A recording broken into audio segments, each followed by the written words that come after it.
the back of my mind, it haunts me that it's not going to work, and I want it to so bad that I'm afraid I'm setting myself up for heartache.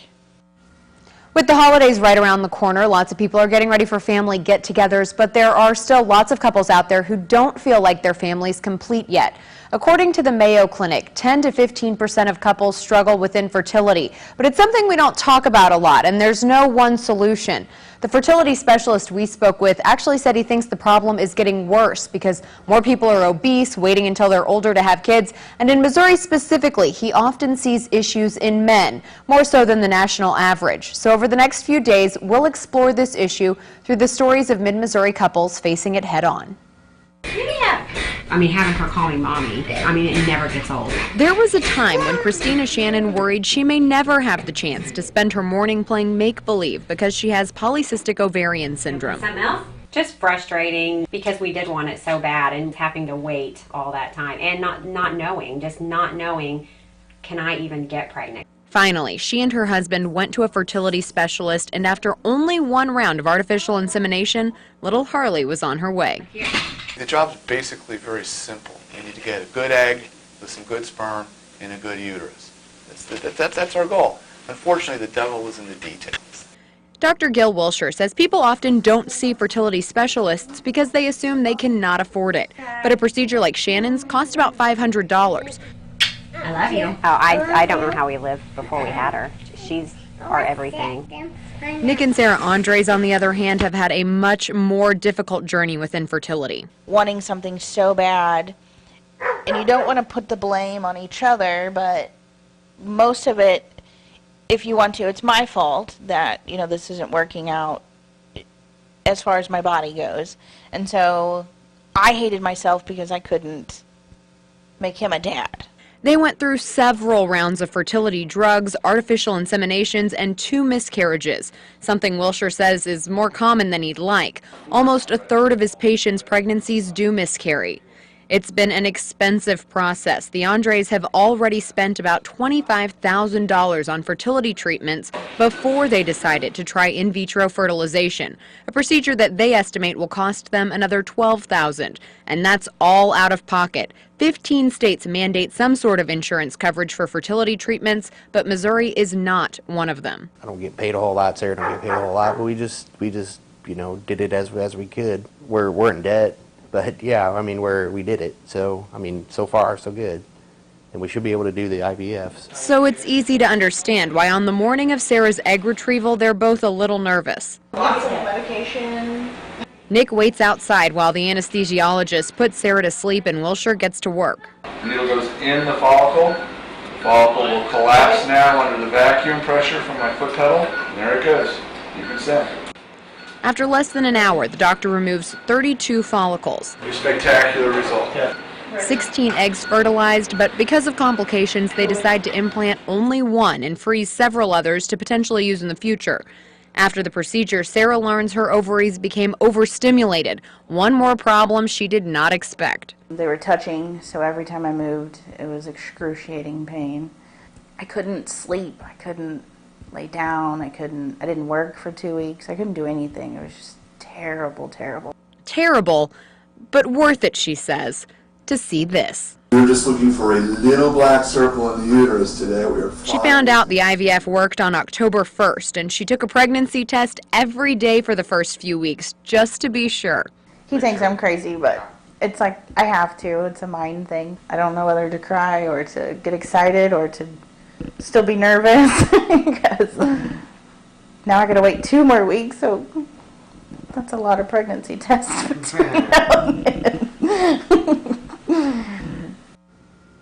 Most doctors recommend seeking the help of a fertility specialist if a couple's been trying for a year without conceiving, or 6 months if the woman is 35 or older. A few things you can do to help your chances of conceiving: get your weight under control and cut out any risky behaviors like drugs, alcohol, or tobacco use. Coming up tonight on KOMU 8 News at 10, we'll take a closer look at the emotional side of infertility and a local resource to help women struggling with it. A lot of crying here. Tears of sorrow, tears of joy. An enormous roller coaster. You can imagine every month you try and either you get pregnant or you don't. If you get pregnant, hoop and holler. You don't, it can be devastating. Over the next few days, we're taking a look at the issue of infertility. It affects an estimated 1 in 10 couples in the U.S., and that's actually a conservative estimate. Some doctors think it may be as high as 1 in 7. Those doctors work to treat the physical side of infertility, but in meeting with couples dealing with it, we learned sometimes the emotional side needs treatment too. Of course, we all want to become parents. Once a month, this Columbia store transforms into a place where women come to try and make sense of one of the most difficult things they've ever gone through. We normally start out with just a meet and greet, and we have everyone share as much or as little of their personal story, whatever they feel comfortable. As they go around the room, they share both laughter and tears, each with a different story about how infertility or pregnancy loss has affected them. The American Pregnancy Association says infertility can put a lot of strain on a marriage and can lead to depression, high anxiety, loss of sleep, or a loss of appetite, among other things. You kind of start to feel a little bit better, and then it's the next month, and you find out you're still not pregnant. Just sadness, fear about what their future could look like if they don't become a parent, a mom. Kelly GILLION has 3 children now, but it took years and eventually in vitro fertilization for her and her husband to have the family they wanted. She says she felt very alone in her battle with infertility, so she started the Graceful Weight Support Group. And over the last 4 years, about 100 women have come to both talk and listen. Women like BRYNN, who suffers from endometriosis. Perspective. There are a lot of people that have a lot more difficult challenges to face than we do, but also really just not feeling like I was so alone. She and her husband, Brad, decided the several $1,000 price tag of in vitro would be too expensive for them, but they will try 4 to 5 rounds of IUI, or artificial insemination, to try and get pregnant. We kind of go back and forth. One of us will just be ready to give up and move on and start the grieving process, and then the other one will have to become the cheerleader and say, we have 3 more tries, we'll give it, we don't know anything until we do those things, and then it'll switch. They say open communication and being honest about their feelings has helped keep both their marriage and their faith strong. I think it comes with a sense of failure that I would encourage people to talk about and get out and deal with. They're hopeful BRYNN will be able to carry a baby, but are also open to other options. We have talked about fostering. Brad's brother and wife foster, so we have a good example of how that works and kind of have a good idea that we might like to do that. Because in the end, they know they just want to be parents, no matter how they get there. He's firm when he needs to be, and he's kind when he needs to be. He can teach him how to throw a ball and tie a tie. BRYNN's heart is going to make her a great mother. She is at her personal happiest when she is caring for other people. The Graceful Weight Support Group meets once a month. We've put the group's contact information on KOMU.com. Now, once a couple has expended all of their options for fertility treatments, or if they decide some treatments aren't for them, many consider adoption. Tomorrow on KOMU 8 News at 6, we'll meet a family that decided to go that route. Changed our whole life completely, from what we do like when we first wake up to when we go to bed. I mean, it's just such a joy and like such an amazing, experience and feeling. Yesterday, we explored the physical, financial, and emotional struggles that couples dealing with infertility face. While medical treatments can help, there are also other options for people to grow their family. November is National Adoption Month, so tonight we take a look at one family's journey with adoption.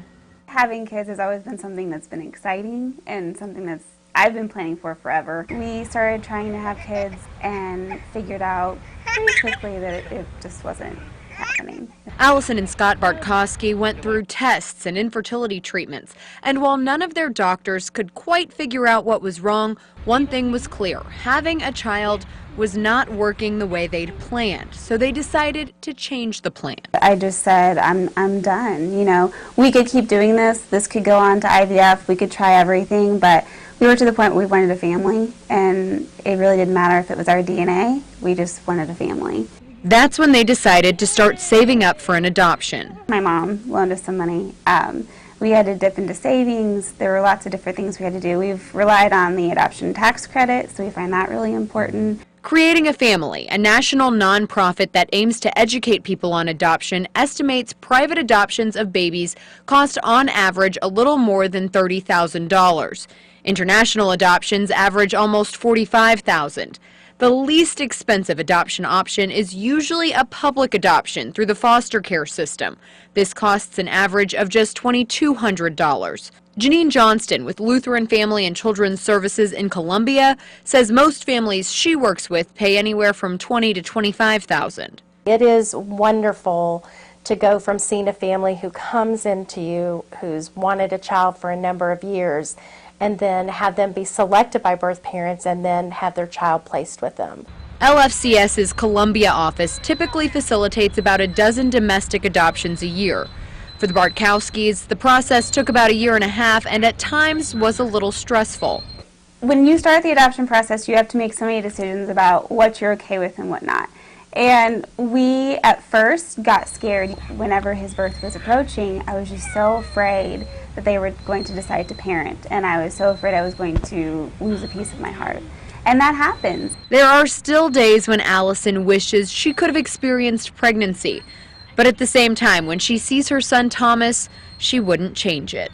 He's perfect. He's ours. You know, he was meant to be ours. Allison and Scott are now in the process of adopting their second child. Coming up on KOMU 8 News at 10, one growing group seeking both fertility and adoption services is same-sex couples. We'll hear from one of those couples about their decision to grow their family. I can't wait to be involved with their schoolwork. She's excited for the sports. She wants a little boy. She wants a wrestler. But I want a little girl. I want a ballerina. Over the last few days, we've looked at the issue of infertility, and one group looking for both reproductive and adoption services more and more often now is same-sex couples. Now, we realize the issue of same-sex marriage and families is controversial, but our aim tonight is just to give a snapshot of one couple's experience, not to dive into political or religious views on the issue. I've always pictured big family dinners with the holidays and having everybody over, not having enough room for everybody, getting annoyed because everybody's under my feet in the kitchen, but loving every minute of it. Eva Garlinghouse and Alexis Jostling had been married a little over a year when they decided they wanted to start a family. They knew they would have to go about it a little differently than most couples. First step, they had to pick a donor using a sperm bank.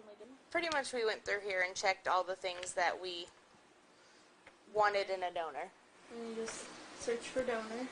We only have 2 donors matching our criteria now. It's an anonymous donor, so they do not have his name or contact information, but they do get to see a few baby pictures and some basic information about the man who will genetically be their future child's father. And this is our donor with a little mullet, and he's so cute. Each vial costs them about $400, and they decided to buy 3, just in case the process doesn't work the first few times. The next step is insemination. Feel a little pressure. Nothing should hurt. Just like any other couple with normal fertility rates, the chances of getting pregnant in any given month are still only about 20%. So this process does not guarantee a baby right away. I'm anxious. I'm pretty anxious too. I hope it works. After the second attempt, Alexis took a test. We were just really excited. Yes. It was real early in the morning, so we It was were like 5:30. Yeah. She woke me up. I have to pee, and I was like, oh my god, okay. And then it said pregnant within like right away. Yeah. And then it said the 1 to 2 weeks, so we were pretty excited. It was really exciting. This is the first picture of what will surely be many of their new baby on the way. It doesn't look like a human being yet. I've always wanted to be a mom. I've always thought that that was what I was supposed to do. We will love them no matter what, and like they are wanted, and it won't be an accident. Eva and Alexis's baby is due in April. Tomorrow on KOMU 8 News at 6, we'll talk about what fertility specialists refer to as the elephant in the room, age, and the latest improvements to fertility treatments. difficult to talk about, but when it comes to fertility, it's often a factor. A woman's age. In the final part of our series on infertility, we take a look at how age impacts a woman's ability to have kids and some of the latest medical developments that could make it easier for older women in the future. A little pressure. Aging. It tends to be a taboo subject, but when it comes to infertility, it's one that has to be brought up. Here it is, the inevitable biology of aging. I mean, when fertility falls, and once you get out of your 20s, fertility starts falling significantly, and at age 40, it falls like a rock. Despite biology, many women are waiting longer to have kids. According to the Centers for Disease Control, 20% of women in the U.S. now have their first child after age 35, and about 1/3 of those women have fertility problems. Generally, doctors recommend seeing a specialist if you've tried for a year without getting pregnant, but if you're 35 or older, they say only wait up to 6 months. However, when it comes to age, new advances in medical technology could be a game changer. The ability to freeze eggs really changes a lot. It's a whole new world now. Doctors have been able to freeze sperm for decades. Eggs were much more difficult, but a new process called vitrification makes it possible. Theoretically, a woman could come in here at any time and say, I'm 22 years old, I want to freeze a bunch of eggs because I plan on going to professional school and I don't want to start for another 10, 15 years. Dr. Gil WILSHIRE says just because you can freeze your eggs doesn't mean you should. It's still a new and emerging medical technology, and it's an expensive procedure. The University of Southern California Fertility Center estimates it costs about $10,000 to harvest and freeze the eggs, about $500 a year to store them, and another $5,000 to later thaw and use them. And remember, it's only a chance at a child. There's no guarantees. The only guarantee we can make here is that we'll do our best. Still, the chances are better today than they've ever been. Some companies, mainly in Silicon Valley, now offer to pay for the cost of egg freezing. It's not common, but you could see more of it in the future. Another group that can really benefit from egg freezing are young women diagnosed with cancer. Now they can undergo chemo or radiation treatments that would have killed their eggs and still be able to have children later on. If you'd like to see the rest of our series on infertility, you can find those stories on our website, KOMU.com.